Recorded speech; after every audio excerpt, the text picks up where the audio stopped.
Hi అండి. Welcome back to my channel Nelluri వ్లాగ్స్కి స్వాగతం. నేను లీలా సుబ్రహ్మణ్యం.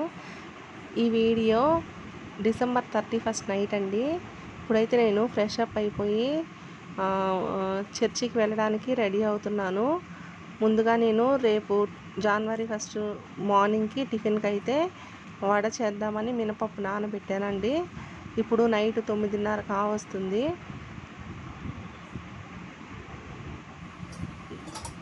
తోమిన పాత్రలన్నింటినీ ఇలా సర్దేసుకున్నానండి. ఇంకా మేము భోజనం చేసిన తర్వాత కూడా ఇంకా కొన్ని పాత్రలు అయితే ఉన్నాయి. వాటిని కూడా శుభ్రపరిచేసాను నైటే. మళ్ళీ జనవరి 1 అప్పుడు మళ్ళీ చర్చికి వెళ్ళాల్సి వస్తుంది కదా, ఇంకా పొద్దున్న లేసి హడావిడి ఎందుకు అని నైటే పనులన్నీ చేసేసుకున్నానండి. ఈ విధంగా పాత్రలన్నీ సర్దుకున్న తర్వాత అక్కడ కొంచెం క్లీన్ చేసేసుకున్నానండి.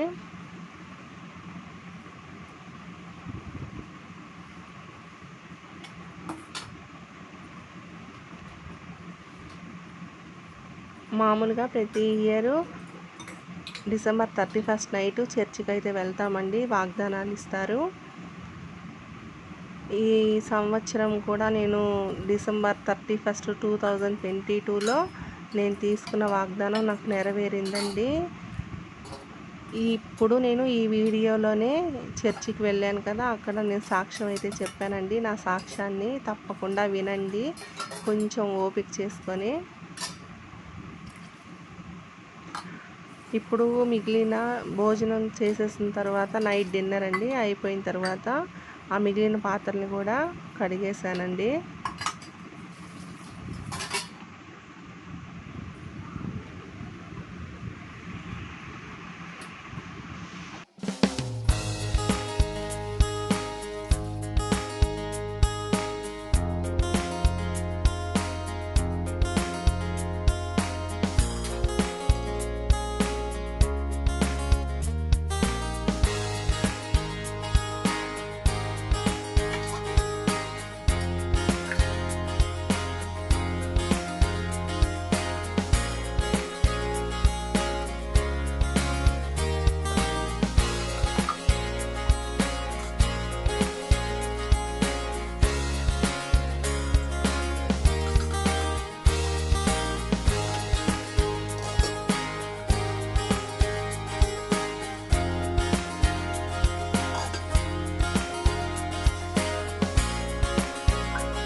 ఇలా ఇంట్లో పనంతా చేసేసిన తర్వాత ఫ్రెష్ అప్ అయిపోయి నేను రెడీ అవుతున్నానండి. మా వారు పడుకొని ఉన్నారు. ఇంకా నైటు 11 గంటలకి చర్చి కదా అనేసి ఆయన్ని రెస్ట్ తీసుకోమన్నాను. ఇంకా మళ్ళీ నైట్ అంతా మేల్కొనే ఉండాలి కదా, అందుకోసమని.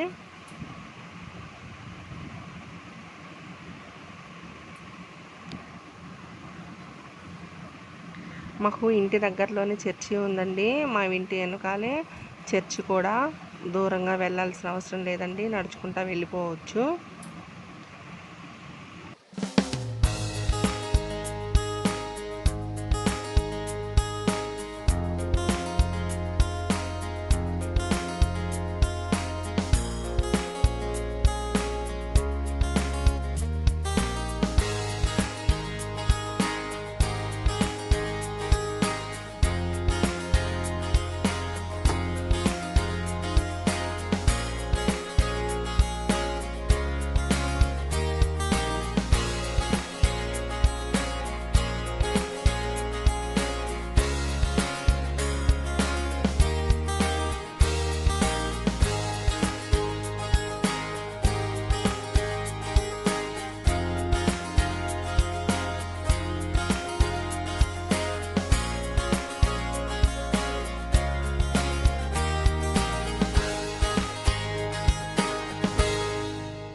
చెయ్యి నొప్పి వచ్చి మెడ నొప్పి వచ్చి అలా ఉన్నప్పుడు నేను కొన్ని సందర్భాన్ని బట్టి దేవుడిని వదిలేస్తున్నాను. ఎందుకంటే అదే నేను ఐవీఎఫ్ చేయించుకొని కొంచెం పిల్లల కోసం అలా ఉన్నప్పుడు అది జరగలేకపోయేసరికి నేను దేవుడిని విడిచిపెట్టేసినప్పుడు ఇంకా నేను దేవుడి దగ్గరికి రాను, నాకు దేవుడు అవసరం లేదు, నాకు ఏమి చేయలేదు దేవుడు అని నేను దేవుడిని దూషించుకొని అలా ఉన్నప్పుడు నాకు ఫిబ్రవరి నెలలో నాకు హెల్త్ బాగాలేకుండా వచ్చింది. అది పోయి ఈ సంవత్సరమే నేను జనవరి 1 అప్పుడు సాక్ష్యాన్ని మన మందిరంలోనే పంచుకున్నాను. ఈ సంవత్సరం జనవరి 1 అప్పుడు నాకు వాగ్దానం ఇచ్చాడు దేవుడు. ఏమి ఇచ్చాడంటే స్వస్థత నీకు శీఘ్రంగా లభించును అని వచ్చింది నాకు. అంటే నేను ఆరోగ్యపరంగా బాగాలేదు కదా, కానీ ఈ సంవత్సరం నాకు వచ్చిన వాగ్దానం శీఘ్రంగా స్వస్థత ఇస్తానన్నాడు. 3 నెలల క్రిందటి వరకు నాకు నొప్పి లేకుండా ఉండింది. మందిరానికి వస్తున్నాను పోతున్నాను, 3 నెలలు బట్టి నాకు నొప్పి లేకుండా ఉండింది. ఈ నైట్ నేను 31st నైట్ నేను సాక్ష్యం చెప్పాలి అని నేను అనుకున్నాను. అప్పటి నుంచి మళ్ళీ నొప్పి స్టార్ట్ అయ్యింది. అంటే నా సాక్ష్యాన్ని దేవుడి దగ్గర పంచుకోకుండా చేయడానికి అపవాది అనేది అలాగా నాకు నొప్పి అయితే పెట్టింది. అయినా నేను అనుకుంటా ఉన్నాను సాక్ష్యం చెప్పాలా వద్దా చెప్పాలా, అయినా నాకు నొప్పి దగ్గర చెప్పాలా.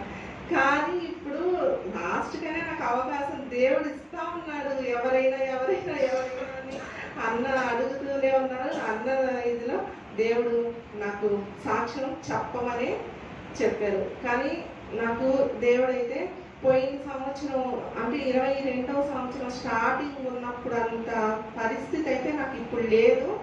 నేను దేవుడి దయ వల్ల స్వస్థత పొంది ఇప్పుడైతే ఆరోగ్యంగా ఉన్నాను.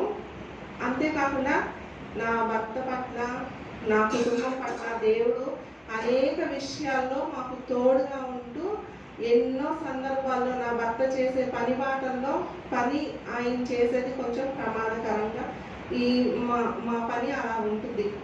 ఎన్నో సందర్భాల్లో ఆయనకి ఎన్నో దెబ్బలు తగులుతా ఎన్నో సార్లు తెగిపోయి కుట్లు పడిన విషయంలో అలాంటప్పుడు కూడా ఏ ప్రాణానికైతే ఏ హాని లేకుండా దేవుడు నా భర్త పట్ల కూడా ఎంతో తోడుగా ఉంటూ ఆయన చేసే ప్రతి ఒక్క పనిలో కూడా మాకు తోడుగా ఉంటున్నాడు. నా జీవితంలో దేవుడు నా పట్ల ఇన్ని కార్యాలు చేసినందుకు నేను దేవుడికి ఏమి ఇచ్చినా తీర్చుకోలేను. నా జీవితాంతం స్తుతించినా కూడా నేను దేవుడికి రుణగ్రస్తురాలే అయిపోతాను.